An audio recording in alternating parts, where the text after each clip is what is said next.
In an ever-changing world, Life Changes Network presents a voice of truth and inspiration, broadcasting on frequencies of love, light, and information, illuminating new paths for new directions, as we, as one, strive for higher and higher planes of existence and a better understanding of ourselves and the world in which we live. Always remembering, life changes. This is radio like you've never felt before. This is Life Changes with Filippo, with tonight's special guest, award-winning scientific reporter, documentarian, author, speaker, and radio host, Linda Moulton Howe. And now your host, our MC, the master of change, Filippo Voltaggio. Thank you, Mark. It's always great to have you here live in the studio. It's always fun. And today's going to be a fun show. Fun. It's a fun show because we're doing it. And we have a great guest, of course, Linda Moulton Howe. But we're going to talk about some sensitive things. And so let's do, well, that's part of Life Changes, right? We do the best we can with the information that we got, and we change with it as we need to, because that's, well, the only constant. So I wanted to start off with a couple quick stories. I got a call this week from an acquaintance of mine, and a gentleman who I know, his wife and his children, and he lives back east. And he called me, and I haven't spoken to him in a couple years. And I was happy to hear from him. I wasn't sure why he was calling me, and he was just calling me to touch base, which was really sweet, actually. And then when he started talking, I realized why I haven't called him myself. He started right away. First he says, "Hey, Filippo, I was thinking of you, and I'm sorry to bother you." And I said, "Well, you're not bothering me at all." And he says, "Well, I'm sorry." I'm like, "What are you sorry about?" But anyway, I was just thinking that. I didn't say that. And he said, "How are you?" And I said, "I'm fine. How are you?" He said, "Well, it's hard. Life is hard." I'm like, "Oh, yeah, I forgot that about you." And I said, "So anything, trying to change the conversation before he's going to a long drawn out story about how hard life is." I said, "Anything new happen to you?" I was wondering why he was calling. And he said, "Yeah, I went to the Oscars." And I'm like, "Oh, well, wow, congratulations. That sounds like fun." Now, for those of you who don't know, of course, the Oscars are big for a lot of people. It's a big deal for a lot of the world, people that are in movies and all that. And it's a big deal in Hollywood. As a matter of fact, I'm trying to remember, the theater holds, I think, a couple thousand people or something like that, and the Kodak Theater, or whatever, however many thousand. But, there are millions and millions of people in Los Angeles alone, much less California, much less the United States and the world, who would want to be in that audience. And here's a man who lives in Boston and who got invited to come out and go to the Oscars. So that's a pretty big deal, and I would figure he was pretty excited about that. As a matter of fact, he did fly out to go, so he must have been pretty excited about that too. And so I said, "So how was that?" And he said, "It was terrible. It was disastrous." I'm thinking, disastrous? I'm thinking, oh no, what happened? Now, I watched the Oscars, so I didn't see anything disaster happen on television, and I figure I live in Los Angeles, just down the street from the Kodak Theater where they were held, and I think I would have known if something disastrous happened, if it was that disastrous. But I haven't heard. So he said, "Well, I came in early because I was invited to a Hollywood party the night before." And I'm thinking, wow, that doesn't sound disastrous at all. That sounds exciting. So I'm thinking, what could have happened at that party? But he gets not only invited to the Oscars, he gets invited to a Hollywood party with celebrities and all that the night before, which is a big deal for people to want to go to things like that and don't get invited. And he that was it. He just told me that he went to a Hollywood party. Didn't say what celebrities he met or how much fun he had, nothing. I went to a party before, so he mentions it and then just keeps going. And then he said, and then, the Oscars, security is so tight, I mean, they don't want anybody to bomb anything or just to take away anything from the Oscars, they're really tight on security. I'm thinking, yeah, I've been to events where the President of the United States was there, so and I didn't find that going through security to be that difficult with the President of the United States, with all of his security people there and everything. So how much worse could it be to go to the Oscars and have security there? I just didn't know where he was going. So I expected him to tell me about the Oscars. But he didn't. He just told me how awful security was. And then, I got invited to the governor's ball afterwards. Excuse me. This man comes from Boston, gets invited to a big Hollywood party with celebrities and everything, and then the Oscars, and then he goes to the governor's ball. And so far, he hasn't told me anything about the events except that he was there and that it was disastrous and it was awful. And you know how security could be, Filippo, and you know how Los Angeles could be. I'm thinking, how exactly can Los Angeles be? Well, finally he gets to the whole reason why it was disastrous. Because the governor's ball doesn't finish until late. Well, excuse me, first of all, you didn't have to go. You didn't even have to come out here to go to the Oscars at all. You could have just said no. But you went to the governor's ball because you chose to. And if you go, you don't have to stay till late. I mean, they don't lock the doors until it's over. So he chose to stay. Okay, fine. And he says, well, because I had to park far away. Well, no, you don't have to park far away. They have parking. So maybe he didn't want to pay the $10 or $20 to park, and that's his choice. But he said, so I parked in a seedy area. And you know how Los Angeles could be.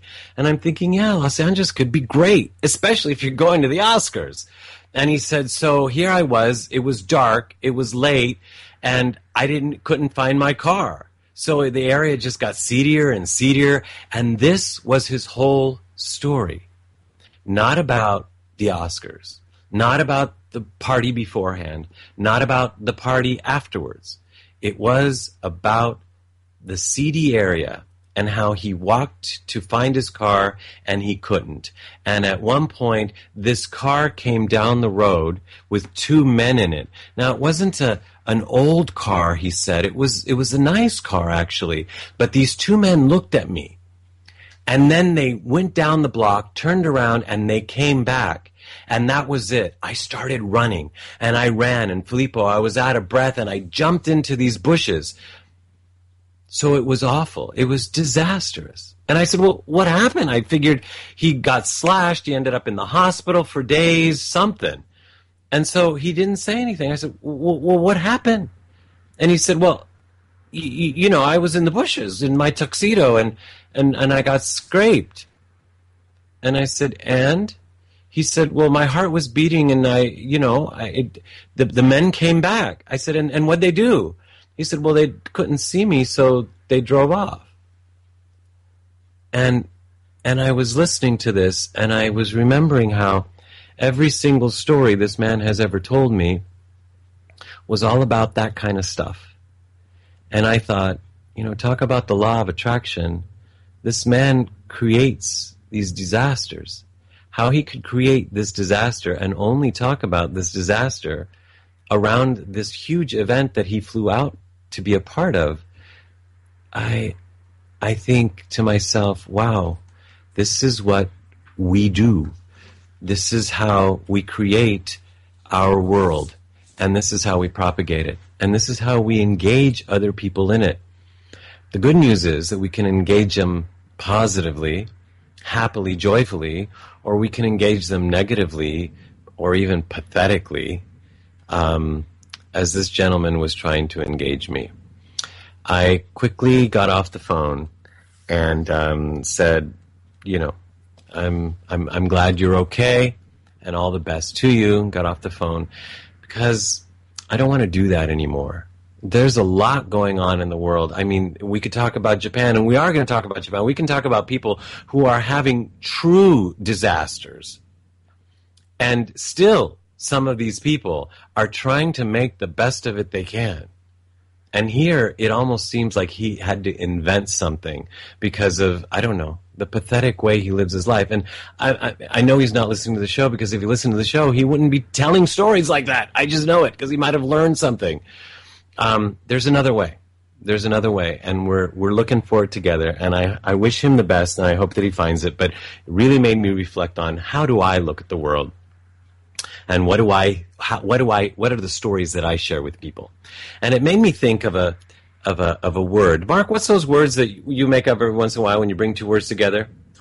Combonyms. Mark makes up combonyms, where he takes two words that have two different meanings, brings them together, and all of a sudden creates a whole other meaning. And I created one this week.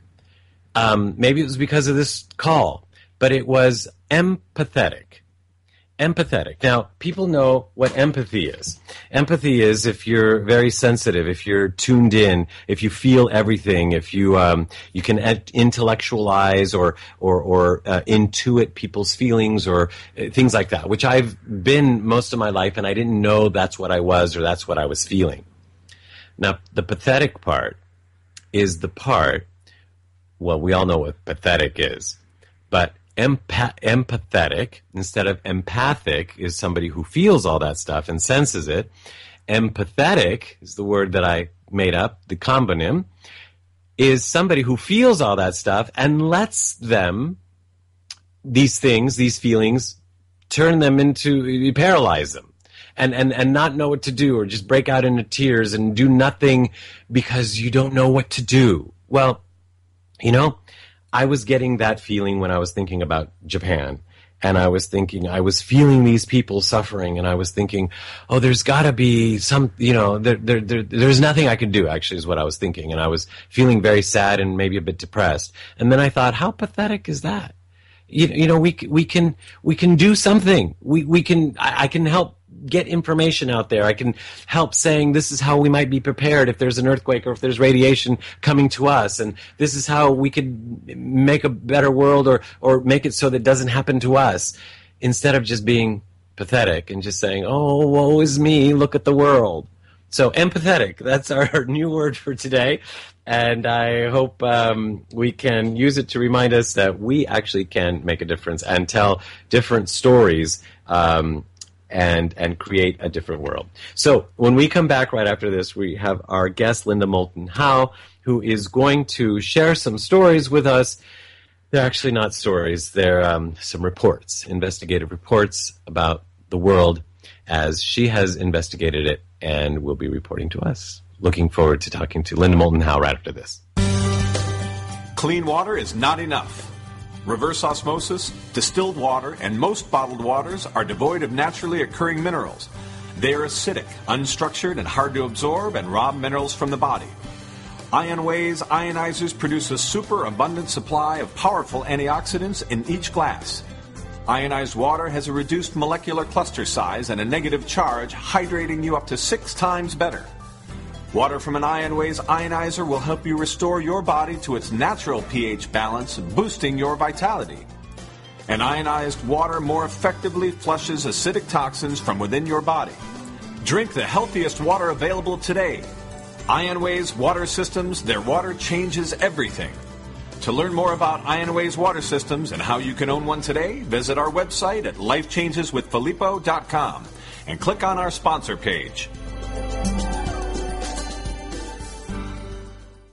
You are listening to Life Changes with Filippo on the BBS Radio Network with your host, Filippo Voltaggio. You can visit us online via Twitter and Facebook and at lifechangeswithfilippo.com. That's Filippo, Filippo. Well, we are back, and we've got some really important things to talk about, and I'm so glad our guest is with us today. Our guest is Linda Moulton Howe. She is an award-winning scientific reporter, a documentarian, an author, a speaker, and a radio host herself. Now, she has received local and national international awards, including 3 regional Emmys, a national Emmy nomination, and a Station Peabody Award for medical programming. Now, Linda's documentaries have included A Strange Harvest and Strange Harvests, 1993, which explored the worldwide animal mutilation mystery, which I hope we get to talk about today. Another film, A Prairie Dawn, focused on astronaut training in Denver. She has also produced documentaries in Ethiopia and Mexico for UNICEF and for Turner Broadcasting in Atlanta about environmental challenges, and I look forward to talking about that as well. Now, she is the founder of earthfiles.com, and of course a lot of people know her from that, or you might also know her from Coast to Coast, which is where I first got to know her as well. So welcome, Linda Moulton Howe, to the show. Hi, thank you very much. Happy first of spring, by the way. Indeed. Thank you. And you as well. You know, it's interesting. I talk about life changes. I've been listening to you for years on Coast to Coast, and always enjoyed when you came on and shared things that I knew absolutely nothing about at the time and was fascinated and still am. And I thought, wow, this would be somebody I would love to talk to. And now years later, here we are. And we're talking on this first day of spring when I wish there was more hope to report. But it seems as if our planet is moving into a kind of an apocalyptic period where we have what I call the triple disaster in Japan, and we are now in Libya with more devastation there. And when you look at how this particular year started, I'm not sure philosophically what you and your audience would say, but it started out with the death, literally, of millions and millions of animals around the planet in both hemispheres. And I remember thinking, as I was investigating and interviewing scientists and talking with people who were finding everything from whales to penguins on beaches and all the birds, that I had this sense that 2011 was going to unfold as a year with a lot of environmental disaster. And right now, we are sitting only 10 days into what I think is without question, it is the biggest environmental disaster of not only this century, but the last century. And this is the 9.0 quake that occurred at 2:46 p.m. local time, March 11th, 2011, 10 days ago in northeastern Japan. And that when that quake hit, it rocked for 5 minutes. And then those poor people, animals, and plants, many of which were now on the ground because they could not stand up, had no idea that within 20 minutes of that, a 33-foot wall of water from the ocean would come rolling in for 6 miles and leveled everything in its wake in the Sendai, Japan area. And today, the official government toll on deaths and missing went up to 21,000 and is expected to climb a great deal higher. And then, within approximately 24 hours, we learned that the Fukushima nuclear power plant, 6 nuclear reactors, all built together in this area called Fukushima, which is about 30 to 40 miles south of Sendai, and that the idea that the Japanese electric company that owned and built Fukushima would have put 6 reactors right next to each other, very close, has astounded the world, as if no one, even in the nuclear industry, understood that Fukushima had 6 nuclear reactors so close to each other.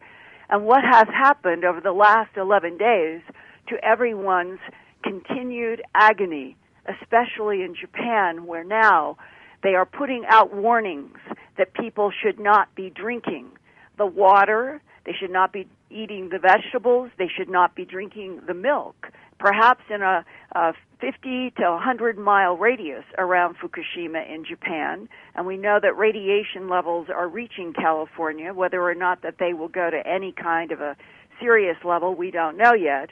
But when you come back to what has happened in Fukushima over these last 10 days and realize that one of those 6 reactors has what is called MOX fuel. That is capital M, capital O, capital X.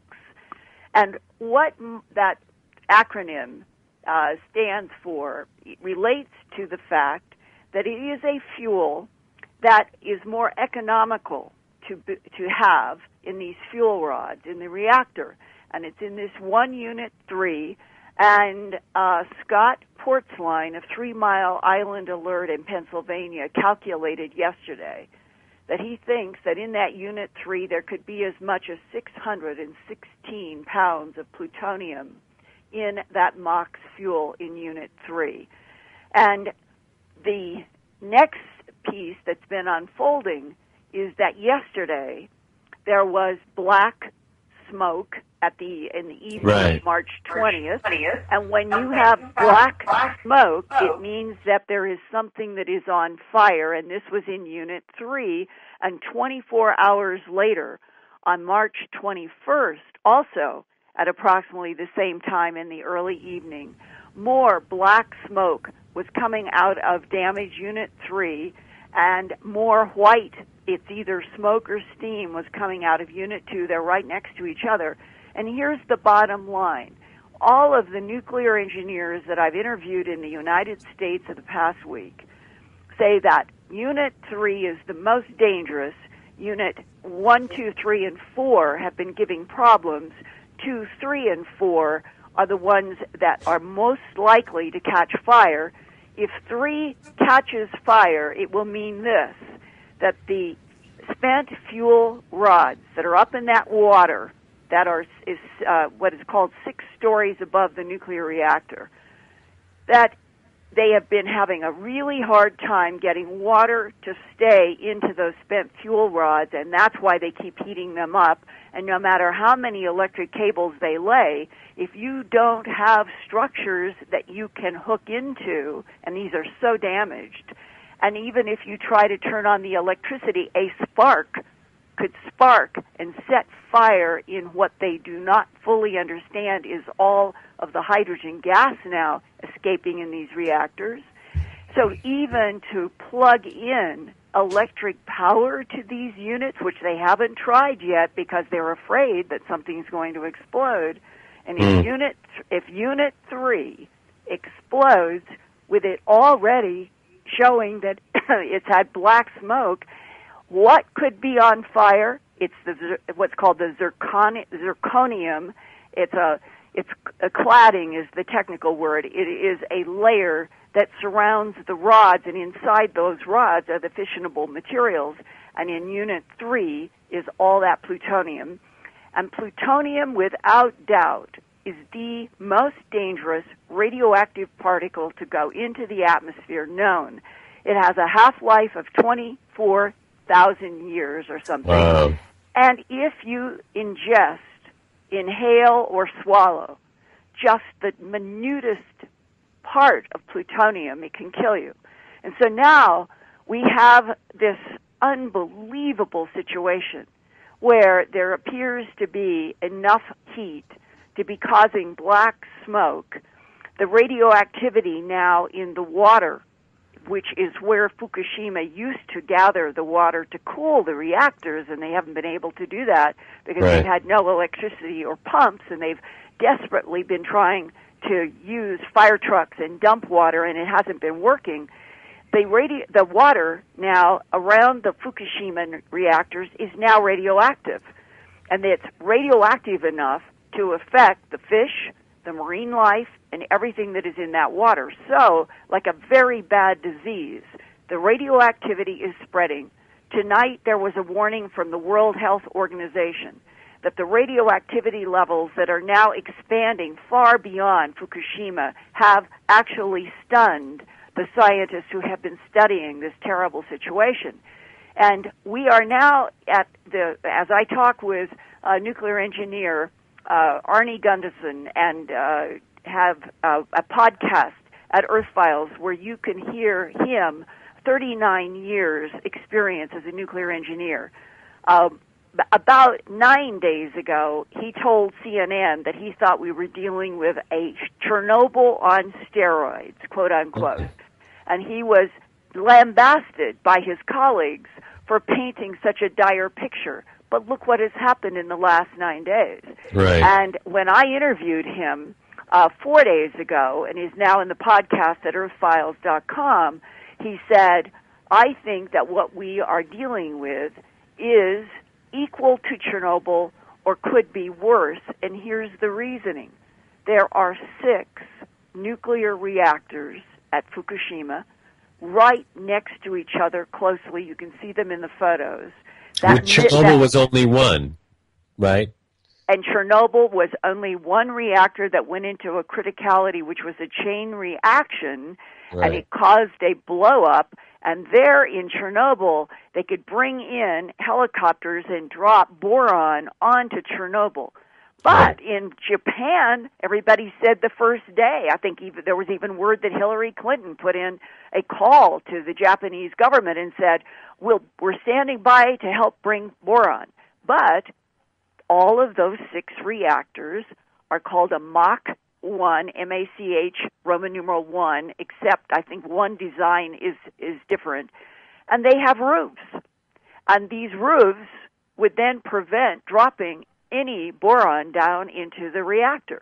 So every way you cut it, this has turned out to be like the perfect storm of all of the worst possible conditions in the wake of what was also considered sort of a never to happen, and 9.0 followed by a 33-foot high tsunami. But it did occur, and now we have 6 nuclear reactors side by side, one in the middle, Unit 3, may have as much as 600 pounds of plutonium in it.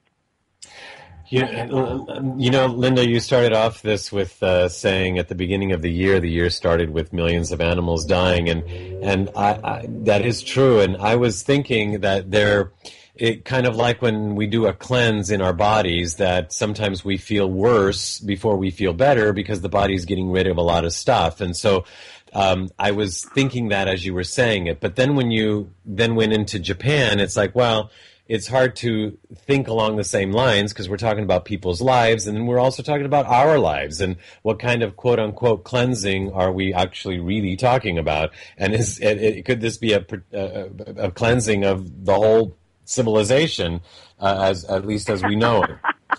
Goodbye, humans. You are destroying the planet with your greed, your corruption, your wars, your pollution, your pesticides. If something deus ex machina from the divine field decided to change Earth so that other Earth life could survive, in a way, maybe it would be karmically due. But on this spring day, let's try at least to put this positive note. Japan has human beings who, about 180 to 200, who for the last week and a half, knowing they probably can die, right, that they have been going in as humans with the best gear they could put on, knowing it's not enough, because the radioactivity, the cesium that puts out gamma rays, has been tremendously strong at the reactors. And in fact, some of your audience may not realize this. It was the American government that was calling and contacting the Japanese government behind the scenes early on, saying the radioactivity is worse.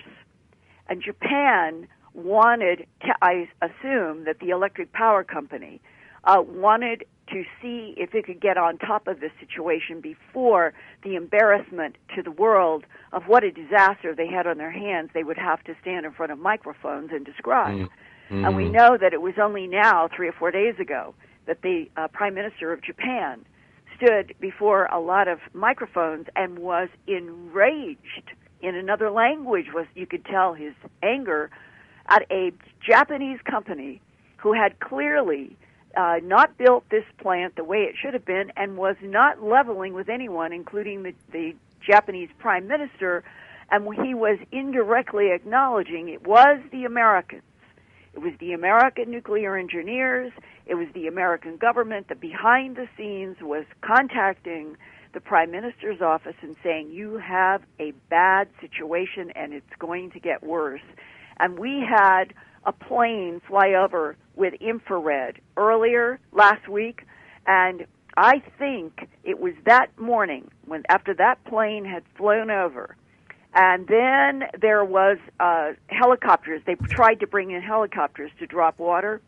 That was the first sign of absolutely major desperation, because we know in Chernobyl that helicopter pilots died. That you can't. It doesn't matter under a certain amount of radioactivity, you're going to have to be shielded in lead, and you're not going to be shielded in lead in a helicopter. Exactly. And Linda, actually, you're bringing up some really good points, and I had no idea that the American government did that. It makes me feel good for us and for the world. But when we come back, we're going to talk a little bit more about this and then some of the other things that you report on. But thank you for sharing that piece, and we'll be right back with Linda Moulton Howe.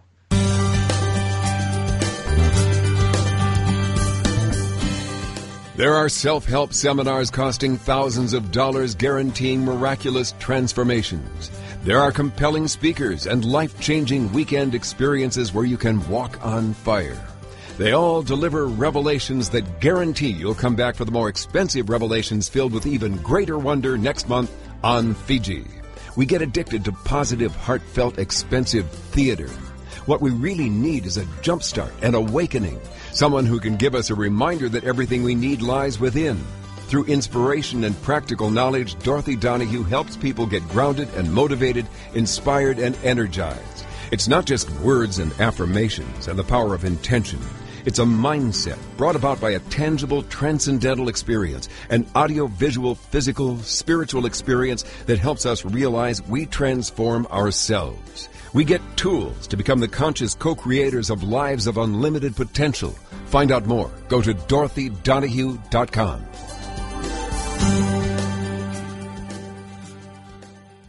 You are listening to Life Changes with Filippo on the BBS Radio Network with our host, Filippo Voltaggio. You can hear tonight's show and all our past shows, which include luminaries such as David Wilcock, Mariel Hemingway, Giorgio Tsoukalos, Marcy Shimoff, and Shadow Stevens on our archive page at our website at lifechangeswithfilippo.com. That's Filippo, Filippo.com. Remember, you can also connect with us via Twitter and Facebook, and now in our own community at lifechangesnetwork.com, where real people come together to share real life in real time. That's lifechangesnetwork.com.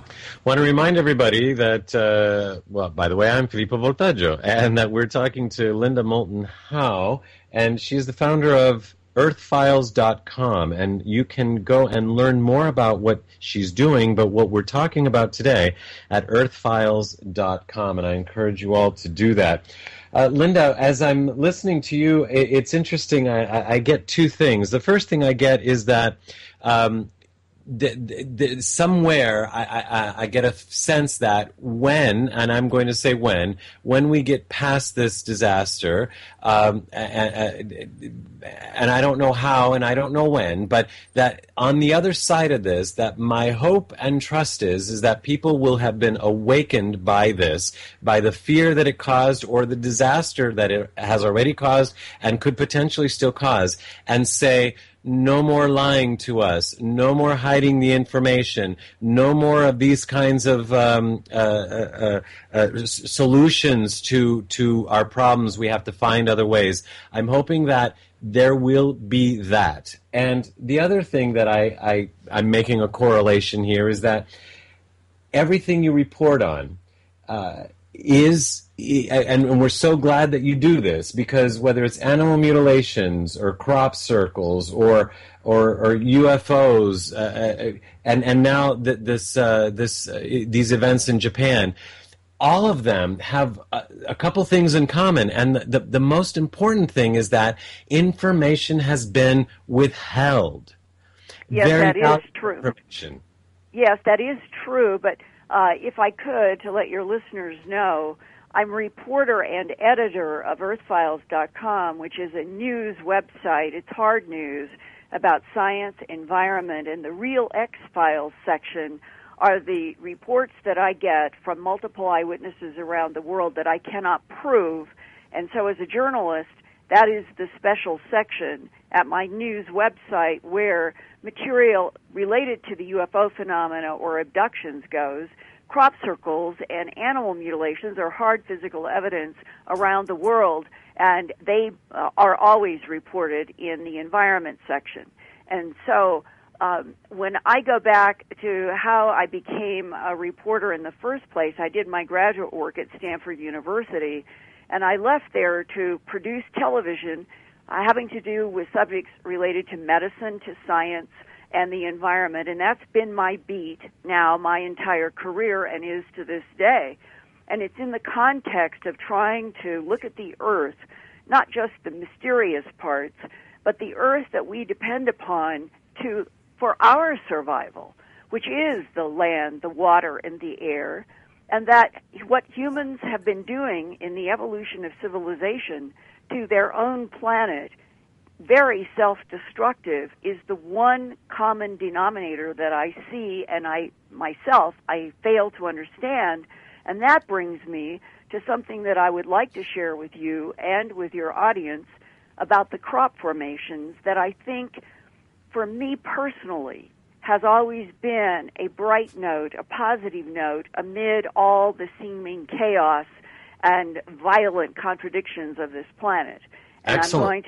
I'm going to go back to the summer of 1992. That's almost 20 years ago. And I was in England for the very first time to go into crop formations for the very first time. I had been producing the TV series Sightings in Los Angeles before. Right.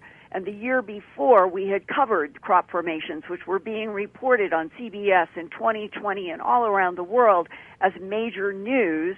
And then there was that strange, I think it's counterintelligence, the September 1991, the headlines around the world that these two elderly gentlemen in western England, Doug and Dave, went before a tabloid television camera and said, we're the ones, and the New York Times, the London Times, no one asked for proof.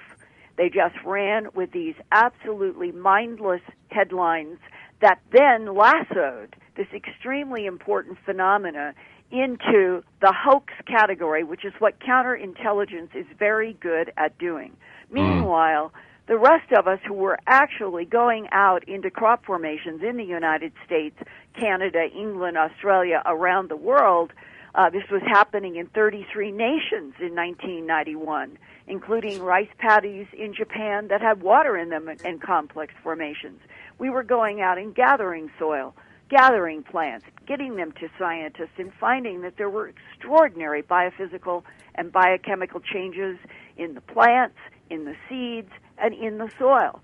And in that context, I said to myself, I have to go to England in the next summer, which was 92. And so the day I'm describing is I'm with half a dozen other people. This is my first time. We are going from a parking spot up near what is called Milk Hill in Wiltshire, one of the central hearts of crop formations in Wiltshire, England. Right. And we are going along the top. It was an absolutely beautiful, hot, blue sky day. And when we got to the top of Milk Hill, we could look down onto this enormous, turns out it was a 453-foot-long formation, much bigger than a football field. And it was made up of circles with strange meandering paths. And we started running. It reminded me sort of being a kid again, where you are feeling kind of exhilarating joy of an adventure and being outside and everything is perfect and you're going into a mystery. And we all ran down a tram line, and I still can remember as if it happened a second ago. My Nikon camera is strapped around my neck, and all of us stopped at different places because it was such an enormous formation. Some people stopped closer to the hill. I just kept going, and so I'm the furthest one down the hill. And I walked toward the formation. I think I originally had the idea that with that abounding energy that I had running down, that I'd be running in somehow into this pattern. And I hit a wall that felt exactly like Jell-O. This is not an exaggeration. I am not the only person who has felt this around the boundaries of crop formations. It feels like a boundary that you cannot penetrate.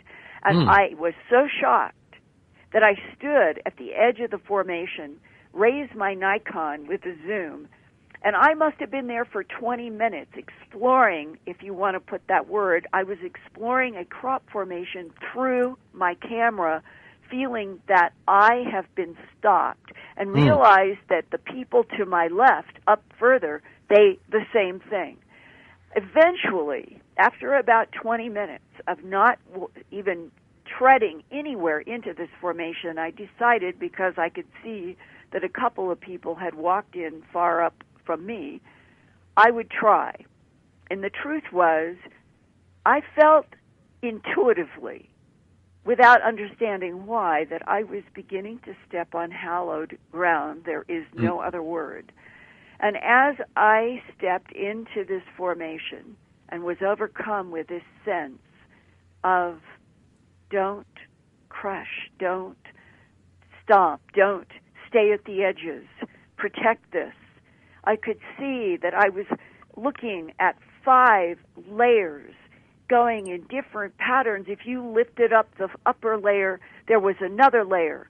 And you lifted up that, and there was a 3rd layer. And you lifted up that, there was a 4th layer, and the 5th was on the ground. And every layer was a different pattern. And then there were plants that were woven, braided, the most exquisite weaving and braid. And as I walked along the edge, something was like pulling me, compelling me to go to the furthest I could go, and it was a large circle. And it had this strange sort of L-shaped path coming off. And as I walked to the edge of the circle completely by myself, and I'm staring, and the sun was sort of in my face, this is what came into my mind, and it has happened in many other formations over the years. It was as if I felt the palpable presence of a profound intelligence. And what came into my mind was the way I felt at zoos when I have stared at Siberian tigers. In their eyes is an intelligence that you sense, you feel, you don't need language, and you know they are brilliant, and you know you can feel that intelligence, and that's what I was feeling in the air, not seeing, and suddenly I felt as if it were absorbing me, every atom of my being. Not that I'm dissolving, it was as if I was being penetrated by that intelligence, that I was being absorbed at every level, my mind, my body, and my spirit. And suddenly, when I felt this shift, as if that absorption had shifted away, what I was left with was this thought in my mind: life on this planet is not guaranteed.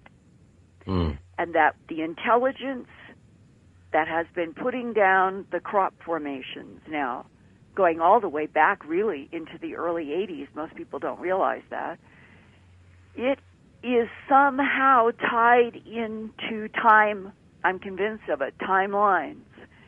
And that whatever it is that began the unfolding of the crop formations in the cereal crops of this earth, and you could think of cereal crops in summer months as like a skin of the earth, huge, large, covering acreages.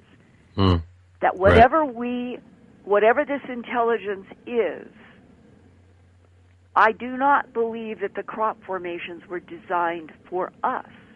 I think they have been markers in time, because there is this gut feeling that the intelligence behind the crop formations has been trying to change an Earth's future timeline from disaster and annihilation to survival and evolution.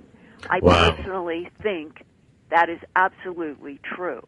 Now, we are at this pivotal time. You hear all of this mythological talk tied into the Mayans about 2012. And it may be that there is an astronomical cycle, since the Mayans were the world's best astronomers after the Greeks, that they cohabited with non-humans on what is called the peninsula of the Yucatan. It would not surprise me if we could prove that. And that the non-humans are the ones that taught the astronomy, taught the math, as they had done to the Greeks and other civilizations such as Sumeria, and that those non-humans have some vested interest in the current humanoid that walks on the planet known as Homo sapiens sapien, and that they have some vested interest perhaps in our survival. Why there is not direct interaction in the sense that a lot of people would like the good angels, the good E.T.s, the good time travelers to just come and wave a magic wand and everything on earth would be perfect and wars would stop and peace would come and disease would go. And I don't think the universe works that way. Interesting. I actually do have I was going to ask Well, I just wanted to finish out this thought, that if we are dealing with an astronomical cycle in the Mayans, the Sumerians, the Greeks, and the Egyptians, and that the Mayans are the only ones that built a stone calendar 5,125 years ago that some say ends on December 21st, the winter solstice of 2012, not very long from now. Others disagree that the year may be different, but let's just take the mythology of the winter solstice 2012. It could be that the non-humans that are behind the crop formations, the non-humans behind animal mutilations, which I think are a genetic harvest for another survival issue, the non-humans that have been behind many, many evolutionary jumps, evolutionary leaps in human civilization, that they know that this is a cosmos that works in cycles. Cycles everywhere seem to predominate, whether you're looking back 13.7 billion years and coming forward in the astronomical evolution of this universe, or you're looking out into other areas. Cycles predominate, and it may be that the non-humans know that this planet in this solar system, in the Milky Way galaxy, is headed for some kind of a rough time because the cycle is up. Does that mean that we will be destroyed, or that the Earth will be destroyed, or that the solar system will be destroyed? I do not think so at all.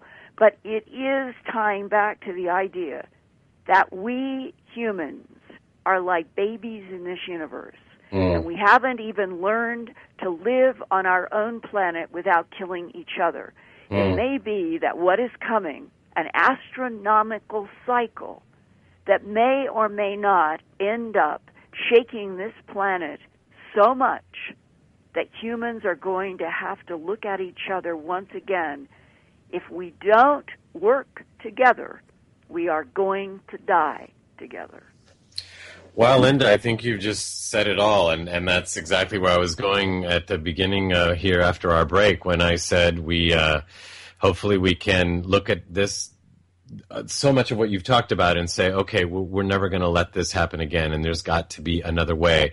And what you're sharing also here is that since you're a reporter, you report things as you see them, as you feel them, as you come to know them factually. And so here was an experience that you had that was a factual experience of some feeling that came across you, not being able to move through the crop circles, and you had this knowing that there's something else happening, obviously, that a lot of people don't get.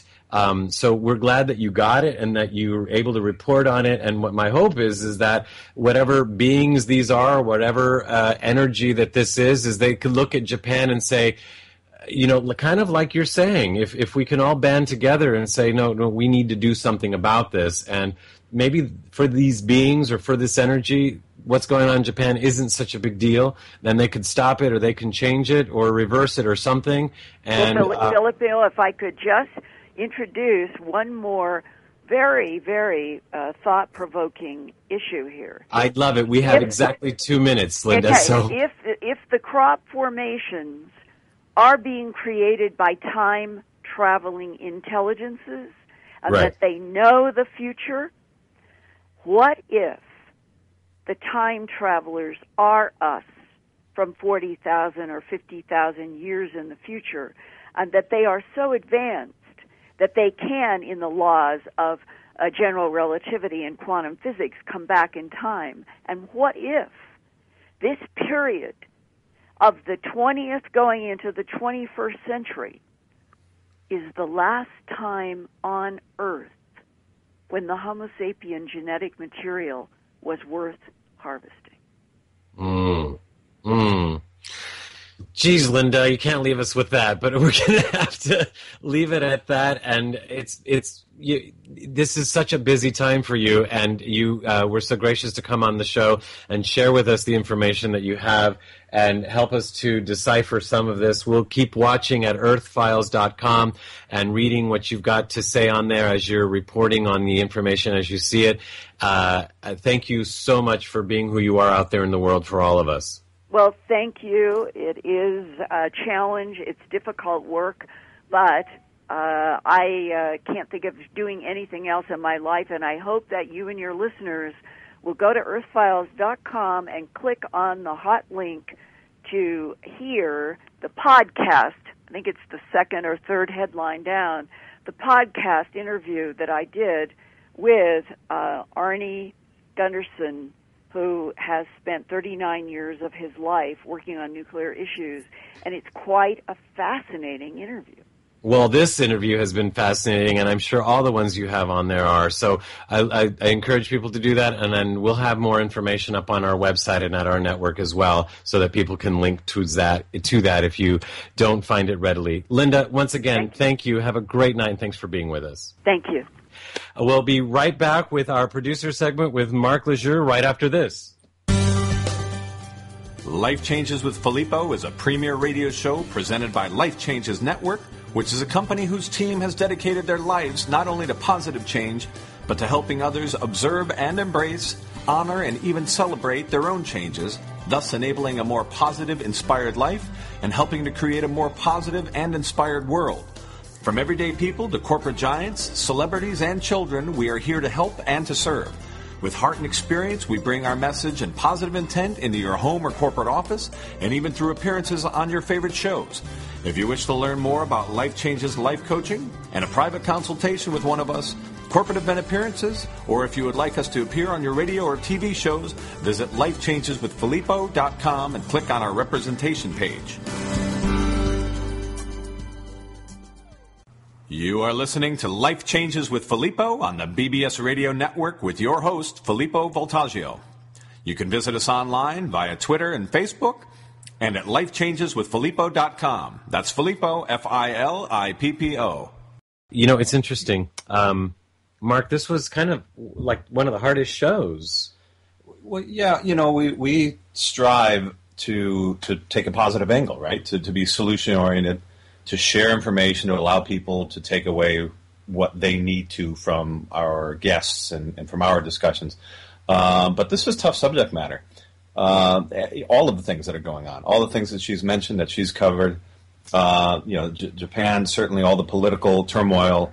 What calls to mind, what came to mind for me while listening to her is this simplicity of one very evident thing, I think, which is there's never been a time that I know, at least in my lifetime, with more evidence for reasons to live in the moment and make the most of what you have around you, as opposed to focusing on the future or what you don't know or worry. You know, the one constant in everything that she said, and kind of the way I've lived my life, is that we really don't know. We have guesses, we have education, we have a lot of information, some of it true, some of it not, but at the end of the day, we really don't know. So, and that has to do with it, with the negative things, it has to do with anything. So why not make the best of every minute that you have right at this moment? Mark, that is so great. And, you know, it's interesting. That's how I came up with the word empathetic, because I was being empathic, feeling the people in Japan who not only those who lost their lives, but the ones who won't be able to be with those who passed, and who might not ever see their family again, or who are having a hard time reaching their family, whether they're here or wherever, and not being able to connect with them. And then I started to get pathetic, thinking, oh, woe is me if anything happens here. And then I thought, well, don't be pathetic, you know, be proactive. And one of the things that I did was I actually spent time with my family and with some friends this week, because I'm thinking we just don't know. And that was actually kind of a positive thing that came out of that. And that's the biggest lesson here. And funny, because that's what I was thinking while you were sharing that thought, is that this needs to be a catalyst for people to kind of put down their worship of material things and of stuff and of long range career goals and things like that. Because if we've learned anything out of watching the news, out of watching all of these countries strive for freedom, all of the changes that are going on, is that life changes in a moment, in an instant, and it's very evident today to be able to disconnect from those future-looking thoughts and you can ground yourself and spend time with your family and spend time through relationships and actually enjoy. Okay, so let's say what if she's right about the Japan situation being worse? What if anything else happens? What if there's a North America? All these what ifs, right? A lot of people are conjecturing right now about this, that, and the other. What if? Well, then do I want to spend my time worrying about any of those things or waiting for whatever is to come? Or do I want to spend my time enjoying every second of the day with those around me? Yeah, and it's interesting that I pulled the price tag off of a brand new shirt that I had bought months ago that I hadn't had a chance to wear. And I remember when I bought it, I was thinking, wow, this is so cool. I can wear it to this kind of event or that kind of event, and people are going to say, oh, what a cool shirt. And as I was pulling off the price tag of this new shirt just the other day, and I did it because all the other shirts were dirty, I thought, what does this matter? Who cares?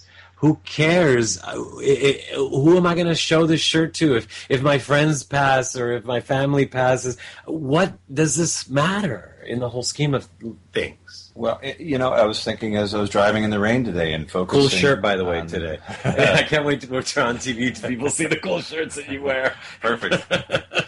which don't necessarily matter, but maybe they will on TV. But I was thinking about that in the rain as I focused back to Japan and those poor people having to deal with that in the snow and in the cold and the radiation and everything else. And I thought, I thought back to my house, and I'm not an avid camper. I don't have sternos and a lot of survival forest gear and things of that nature. And I thought, what if? I live close to the water. What if that hit?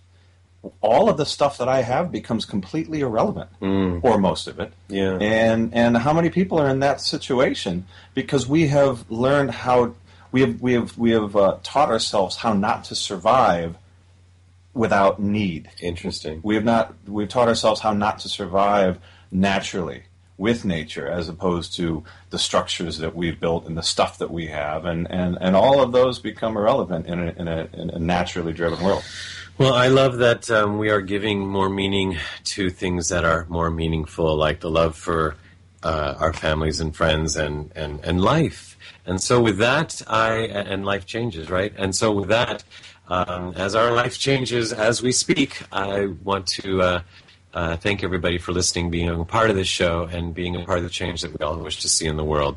I want to thank our producer, Dorothy Lee Donahue, Mark Lejour, and also our engineer, Seth Hendricks, for making this show as great as it can be for all of us involved. Ciao, everyone. You have been listening to Life Changes with Filippo, with the Master of Change, Filippo Voltaggio. Listen live every Monday night at 7 p.m. Pacific Standard Time on the BBS Radio Network, and visit us online at lifechangeswithfilippo.com. That's Filippo, Filippo. Today's show has been made possible in part by our sponsors, Ionways Water Systems, Change Your Water, Change Your Life, and Love and Miracles with Dorothy Lee Donahue. To learn more about them, visit the sponsor page of our website. Once again, join us here next week as we consciously explore and embrace the only constant, life changes.